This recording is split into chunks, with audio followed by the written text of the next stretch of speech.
Christ was not satisfied with the death of God, with the death of sinner, to forgive the sins of the world or the wrath of God upon sinner. పాపుల నిమిత్తము కొట్టబడి హింసింపబడినా కూడా దేవునికి ఇష్టం లేదు.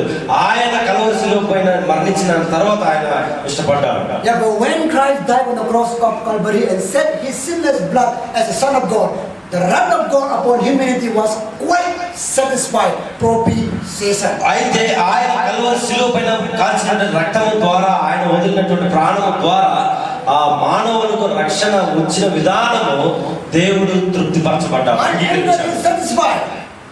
My demand of sin is satisfied. నా యొక్క అవసరం పాపం నిమిత్తమైనటువంటి క్రయధనము జరిగింది. Because I sent my son Jesus Christ. దాన్ని బట్టి నా కుమారుడు పంపించాను. He was a sinless man. ఆయన పాపరహితుడు. Perfect God. ఆయన సంపూర్ణమైన దేవుడు. He died on the cross of Calvary. ఆయన కలువరి శిలువ పైన మరణించాడు. As the Lamb of God. ఆయన గొర్రె పిల్లగా. He was a spotless lamb. ఆయనకు ఒక మచ్చైనను లేకుండా. Therefore when he died on the cross of Calvary, I am satisfied according to my righteousness. అలాంటి నా కుమారుడు కలువరి శిలువ పైన మరణించడం నాకు తృప్తినిచ్చింది. Thus there is only the death of Christ and the blood of Christ can satisfy the wrath of God. దాన్ని బట్టి ఆయన యొక్క రక్తము ఆయన యొక్క క్రయధనము తండ్రి అయిన దేవుని తృప్తిపరిచింది. And the death of Christ is satisfied therefore once for all. ఆ యొక్క కలువరి శిలువ పైన మరణించిన యేసుక్రీస్తు అందరి కొరకు ఆయన దేవుని Jesus will not die again anymore. చేశాడు. Jesus will not die again anymore.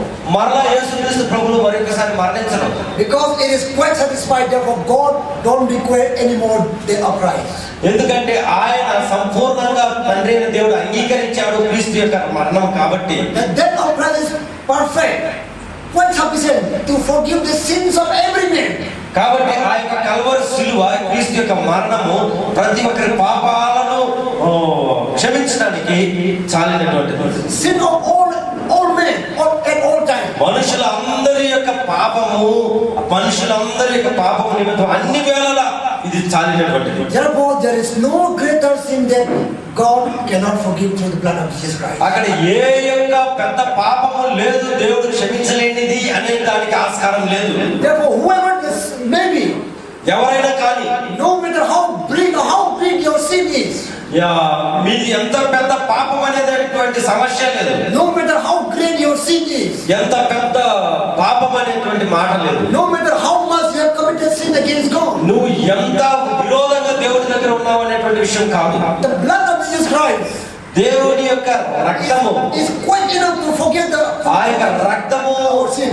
దేవుని తృప్తిపరచడానికి చాలినటువంటిది. Therefore in Christ and his blood alone there is a forgiveness of sin. దాని బట్టి యేసుక్రీస్తు నందు ఆ అందరి యొక్క పాపాలు క్షమింపబడ్డాయి. These are the three reasons or aspects of the death of Christ on the cross of Calvary. ఇది క్రీస్తు యొక్క శిలువ పైన యేసుక్రీస్తు వారు మరణించడం యొక్క అవసరమై ఉన్నది. Purpose of Christ on the cross of Calvary. మూడవ ముఖ్య ఉద్దేశం ఆయన శిలువ పైన మరణించడానికి కారణం ఏంటంటే Propitiation. Propitiation. P-R-O-P-I-T-I-A-T-I-O-N. Propitiation. ప్రవచనం. Is that right? ప్రవచనాలు నెరవేర్ప. P-R-O-P-I-T-I-A. Prophetic. T-I-O-N. Propitiation. Propitiation. Means satisfied. Okay. తృప్తిపరచడం అంటే దేవుడిని తృప్తిపరచాలి. దేవుడి Old Testament. పాత నిబంధన. Old Testament, the word, Hebrew word for the word propitiation is kapar. పాత నిబంధన కఫార్. Kapar is the Hebrew word for the word propitiation. Simply కఫార్ అనేది Hebrew పదము. cover. Cover sin. That means in the Old Testament, when a person sin against God, దేవునికి విరోధంగా పాపం చేసినప్పుడు అది కప్పిపుచ్చుకోవటం. they will bring animal to sacrifice for their sin. వారు తమ పాపాలను కప్పిపుచ్చుకోవటం కొరకు చేసే And when the priest sacrifice for their sins will be covered. వాళ్ళు వేరే వాటిని బలిగా అర్పించినప్పుడు వారి పాపాలను కప్పుకోవడం. They will get the forgiveness of God from their sin. వారు యొక్క పాపముల నుంచి దాని ద్వారా వాళ్ళకి విడుదల వస్తున్నది. But in New Testament, అయితే నూతన నిబంధనలో it carries the idea of Second word. ఇది రెండవ విధంగా ఒక This is a Greek word. అర్థం ఇస్తుంది. ఇది గ్రీక్ పదం. Hilaskomai. హిలాస్కోమై This means to satisfy. అంటే తృప్తిపరచడము అని. Hilaskomai. Hilaskomai. హిలాస్కోమై This is the Greek word used for the word propitiation in New Testament. అంటే ఈ యొక్క గ్రీక్ పదము That means ప్రపోజిషన్ అనే పదం. Christ then on the cross of Calvary covered the sins of the world and satisfied the righteous demand of God. దేవుని యొక్క నీతి తత్వాన్ని తృప్తిపరచడానికి సమాధానపరచడానికి యేసు ప్రభువుల వారు కల్వరి శిలువ పైన మరణించారు. In order to forgive the sins of the world. ఈ యొక్క లోకం యొక్క పాపాలను క్షమించడానికి. Because of sin, God's anger was upon humanity. దేవుడు మనుషుల పైన కోపంతో ఉండగా, God was angry upon us. ఆయన మిక్కిలి ఉగ్రుడై ఉండగా, That must be satisfied by one person who is sinless. అయితే దేవుని పరచవలసినటువంటి వ్యక్తి ఒక్కరే అయి ఉన్నారు. And what is the need of salvation? Why every man need to be saved? ఎందుకు ప్రతి ఒక్కరూ రక్షింపబడాలి? దాని అవసరత ఏమి? The need of salvation is based on the lostness of humanity. ఆ యొక్క అవసరత ఏంటంటే అందరూ కూడా రక్షణను పోగొట్టుకున్నారు కాబట్టి అది అవసరమై ఉన్నది. Since all men are conceived and born into sin, అందరూ కూడా పాపములో పుట్టారు, పాపములో పెరిగారు కాబట్టి దేవుని యొక్క మహిమను పొందుకోలేక పోగొట్టుకున్నారు. and because of our sin we are lost.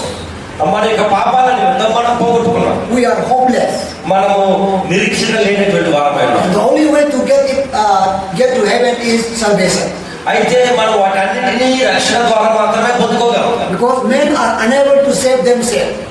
ఎందుకంటే మనుషులు వారే రక్షణ పొందుకోలేరు. Therefore, the provision for salvation is Jesus Christ, the very Son of God. అయితే రక్షణ పొందుకునే విషయంలో రక్షణ పొందుకునే విధానం అయితే క్రీస్తు ద్వారానే. And the means of salvation is what? మరి రక్షణ యొక్క అర్థం ఏంటి? Jesus came to this world and accomplished the purpose of his coming here on this earth. ఆయన యేసుక్రీస్తు ప్రభువు వారు ఈ లోకానికి వచ్చి ఆయన చేయవలసినటువంటి కార్యాలను చేయటం. By his death on the cross of Calvary. ఆయన కల్వరి శిలువ పైన మరణించడం ద్వారా, As I had said yesterday, that does not mean that automatically all the sinner will be saved. ఇది ఆటోమేటిక్ గా పాపులందరూ రక్షింపబడతారనే విషయం కాదు. కానీ We have our responsibility. అయితే మనకు కొన్ని బాధ్యతలు ఉన్నాయి. There is faith. అది విశ్వాసం. Means of salvation is faith in the Lord Jesus Christ. రక్షణ అంటే అర్థం ఏంటంటే దేవుని యందు విశ్వాసం ఉంచడం. What is the content of faith? విశ్వాసం యొక్క విధానం ఏంటి? Believing that you are sinner. నీవు పాపినని నువ్వు ఒప్పుకోవటం, నమ్మటం. You are lost. దాన్ని బట్టి నువ్వు పోగొట్టుకున్నావని. But Jesus came to this earth and died for the sins of the world. అయితే యేసుక్రీస్తు ప్రభువు వారు ఈ లోకానికి వచ్చి పాపుల నిమిత్తం చనిపోయి, In place of me, నాకు బదులుగా he was buried, ఆయన పాతిపెట్టబడి rose again from the dead. మూడవ దినమున ఆయన పునరుత్థానుడై, He is the Lord. కాబట్టి ఆయన దేవుడై ఉన్నాడు. This is what you need to confess before God. దాన్ని బట్టి మనము రక్షణ యొక్క అర్థం తెలుసుకుంటాం. That is the content of faith. అదే విశ్వాసం యొక్క విధానం. What is the requirement of faith? అయితే ఆ యొక్క విశ్వాసం యొక్క అవసరత ఏముంది? Requirement of faith is what? Repentance. విశ్వాసం యొక్క అవసరత ఏంటంటే పశ్చాత్తాపడటం. Repentance simply means changing of mind. పశ్చాత్తాపడటం అంటే మనసులను మార్చుకోవటం. Turning away from sin. పాపము నుంచి దూరంగా రావడం. Changing our mind about God. మన యొక్క మనస్సును దేవుడి వైపు తిప్పుకోవడం. Changing our mind about our sin. పాపము నుంచి మన యొక్క మనస్సును దేవుడి వైపు తిప్పటం. Realize that we are lost and sinner. ఆ విధంగా మనము పోగొట్టుకున్న వారమును పాపముగా ఉంటున్నాం. Therefore, I need to change my heart about God, about sin, about my destination. దాన్ని బట్టి మన యొక్క హృదయాలను పాపం విషయం నుండి మన యొక్క పశ్చాత్తాప విషయం నుంచి మనము దూరం తెలుసుకోవాలి. And turn to God and believe in Him. తర్వాత దేవుడి వైపు తిరిగి మనం ఆయనను విశ్వసించాలి. That is called genuine faith. దాన్ని జునీఫే అంటారు. Real faith. నిజమైనటువంటి విశ్వాసం. This is what we have to repent from all our sin and our understanding about God and about our destination. దీన్ని బట్టే మనము ఈ రోజుల్లో మనము దేవుని వైపుకి మనం పశ్చాత్తాపడి మన పాపాలు ఒప్పుకొని విశ్వాసంతో దేవుని అంగీకరించినప్పుడు రక్షణ పొందుతాం. Because before we place our faith in the Lord Jesus Christ, we must be repent. మనం యేసుక్రీస్తునందు విశ్వాసం ఉంచాలంటే మనల్ని మనము పశ్చాత్తాపడాలి. Therefore Jesus came to this earth and preached the gospel of repentance and belief. దాన్ని బట్టి యేసుక్రీస్తు ప్రభువు వారు ఈ లోకానికి వచ్చి ఆయన యొక్క సువార్తల ద్వారా మనం పశ్చాత్తాపడాలి.